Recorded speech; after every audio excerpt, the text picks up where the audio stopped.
The day I buried my husband, I thought I felt the worst pain of my life. I was wrong. What was my husband hiding from me for years, including his own brother? And why did the truth only come out after he was gone? The day Amara buried her husband was supposed to be the worst day of her life. She believed she had already survived the greatest pain a human heart could carry. She was wrong. Heavy grey clouds hung over the cemetery. Rain fell gently across black umbrellas and dark coats. A coffin covered in white flowers rested at the center of the gathering. Amara stood beside it, completely numb. Her eyes were swollen from crying. The pastor's voice drifted somewhere in the distance, but she no longer heard the words.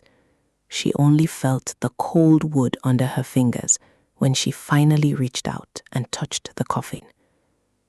"You promised we would grow old together," she whispered inside her mind. Daniel had been her husband for 12 years, her best friend, her home, the man she thought she knew better than anyone on earth. Then a little girl appeared at the edge of the crowd. Maya stood there holding an old photograph, her grandmother, Ruth, beside her. The child looked nervous, but she took one slow step forward, then another. People began to turn and stare. Amara noticed her. Nobody knew who the girl was, but the little girl seemed to know exactly who she had come to find. Maya walked straight toward Amara and stopped in front of her. She held out the photograph. Amara took it. Her breathing stopped. In the picture, a much younger Daniel was smiling while holding a baby girl. Maya looked directly into Amara's eyes and spoke the words that shattered everything. Daniel was her father. In that moment, Amara's heart did not simply break. It questioned every memory she had ever trusted. 3 days earlier, Daniel was still alive. Amara walked quickly down a busy hospital corridor, holding his jacket. She entered his room and sat beside the bed, taking his hand. The doctor had said he was getting stronger. Amara smiled through her tears and told him they would be going home soon. Daniel forced a smile, but his eyes changed. He tried to sit up. He told her that if anything happened to him, there was something she needed to find. Before he could say more, a nurse entered the room and he fell silent. Amara looked at him with quiet suspicion. That night, she fell asleep in the chair beside his bed. The heart monitor kept its steady rhythm. Then her phone vibrated. It was Michael. His voice was broken. Daniel was gone. The phone slipped from her hand and hit the floor. She turned toward the bed. Daniel lay motionless. Grief did not arrive slowly. It entered her body like a storm and left her unable to breathe. Back at the funeral, Maya still stood in front of Amara. People whispered. Michael pushed through the crowd. The moment he saw the little girl, his face changed. For the first time, Michael looked genuinely frightened. Amara turned to him and demanded to know who the child was. Michael could not answer. Maya quietly said that her daddy had told her Uncle Michael knew. Michael's face went pale. Later, in a quiet room after the funeral, Amara sat opposite Ruth. Maya waited outside. Ruth held an old handbag tightly. She told Amara that Daniel had not been having an affair. Maya's story was not what it seemed. Daniel had met the little girl after her mother died. He discovered that the child had nobody left in the world. So he paid her school fees, her medical bills, her food, everything. He had been protecting her in secret for years. Amara asked the question that burned inside her. Why didn't he tell me? Ruth looked down. Because someone was looking for Maya. That night, Amara entered Daniel's home office alone. The room was dark. She turned on the lamp. Everything was exactly as he had left it. His chair, his books, his watch, his pen. Grief makes ordinary objects dangerous. A chair becomes a memory. A shirt becomes a goodbye. And a locked drawer becomes a question you cannot stop yourself from asking. She remembered his final words. There is something you need to find. She searched the desk. Nothing. She searched the drawers. Nothing. Then she noticed the same photograph Maya had brought to the funeral. She turned it over. There was a tiny mark on the frame. She removed the photograph. Behind it was a small key. She carried the key through the house to the old storage room. Dust floated in the beam of light when she opened the door. She searched the shelves until she found a small, locked wooden box. The key fitted perfectly. Inside were a journal, several photographs, bank statements, and one envelope. Written on the envelope in Daniel's handwriting were the words, "Amara, trust no one." Her hands began to tremble. Amara sat on the floor and opened the journal. As she read, memories flashed before her eyes. Daniel meeting Maya for the first time. Daniel secretly paying school fees. Daniel watching the little girl perform at school. Daniel arguing with someone in the shadows. Daniel looking frightened. He had not discovered Maya recently. He had been protecting her for years. But the journal revealed something darker. Someone had been following him. Someone had been demanding money. And every time Daniel refused, the threats became worse. One sentence was underlined. They know about Maya. Another page. Michael is involved. Amara stopped breathing. The next morning, Michael arrived at the house carrying groceries, behaving as though everything was normal. He had organized the funeral. He had comforted her. He had stayed beside the family. Amara had believed he was the perfect brother. Now she knew something Daniel had known before he died. She asked him directly if he had known about Maya. Michael froze. A long silence filled the room. Finally, he answered. Yes, he had known for years. Amara went back to Ruth's house. Maya was drawing quietly at the table. Amara sat beside her and gently asked about the thing her father had told her to give only to one person. Maya reached into her backpack and removed a tiny memory card. She placed it in Amara's hand and said her daddy had told her Amara was the only person he trusted. Amara became emotional. That night, in a dark room, she inserted the card into her laptop. Daniel appeared on the screen. He looked tired and frightened. He told her that if she was watching this, then he had not made it home. He knew what she was thinking.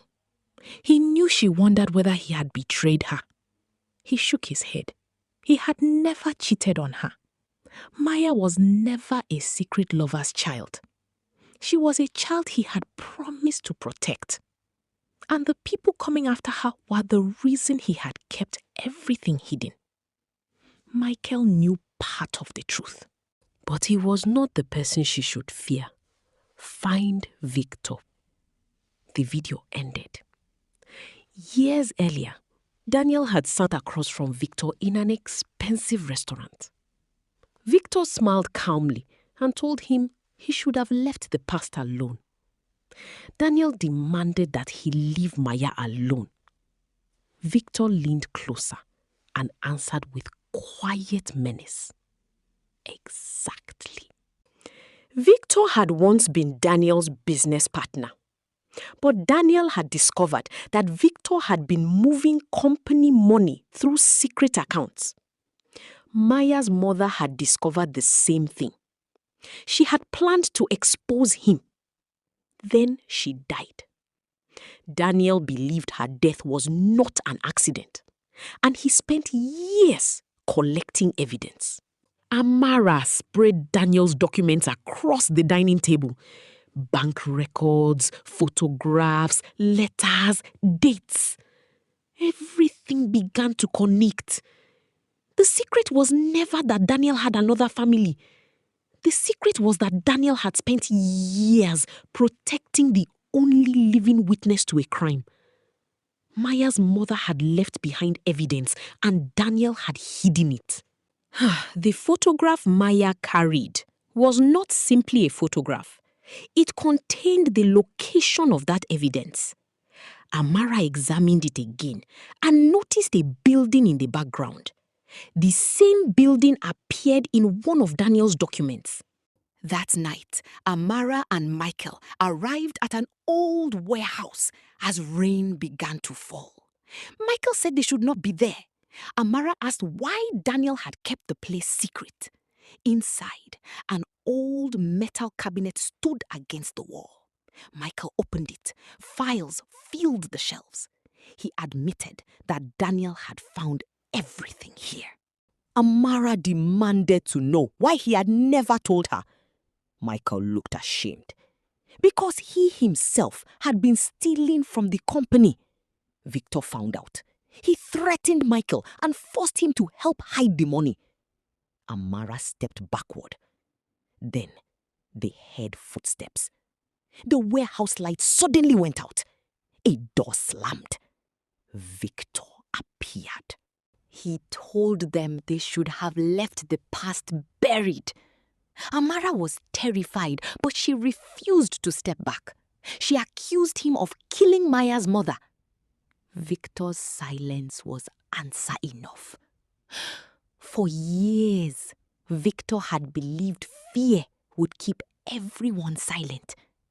But he had made one mistake. He underestimated the woman who had just lost everything. Maya walked in slowly and asked if Amara was still angry. Amara looked at the little girl. She had been angry at Daniel. But when Maya asked if she hated her, Amara immediately stood, knelt in front of her, and pulled her into a tight embrace. She told the child she did not hate her. Maya had not taken her father away. She was one of the reasons he had kept fighting. Maya held on to her tightly and cried. Months later, Amara sat in Daniel's study. Maya was doing homework nearby. Amara opened the final envelope she had never read. Daniel's handwriting filled the page. He apologized for not telling her the truth, not because he did not trust her, but because he loved her too much to put her in danger. Maya needed someone, and he knew Amara would never let a child suffer for the mistakes of adults. If he was gone, he asked her not to let his secrets become the little girl's punishment. Amara cried silently. Daniel had been right. Maya had not stolen anything from her. She had simply inherited a secret she never asked for. 1 year later, Maya walked into the house wearing her school uniform. She ran towards Amara and announced she had gotten an A. Amara laughed and hugged her. On the table stood Daniel's photograph. Beside it was a new photograph of Amara and Maya smiling together. Amara never forgot Daniel. She never forgot the betrayal. She never forgot the questions. But she learned something she never expected. Family is not always created by blood. Sometimes it is created by the people who stay, the people who protect each other, the people who choose forgiveness after pain. At sunset, Amara and Maya stood beside Daniel's grave. Maya placed flowers on the ground. Amara held her hand. They stood in silence for a long time. Maya asked if Daddy could see them. Amara smiled through her tears and said she believed he would be proud. Sometimes the truth hurts before it heals. And sometimes the family we never expected becomes the family we needed all along. Because love does not always arrive the way we expect. Sometimes it walks into a funeral holding a photograph.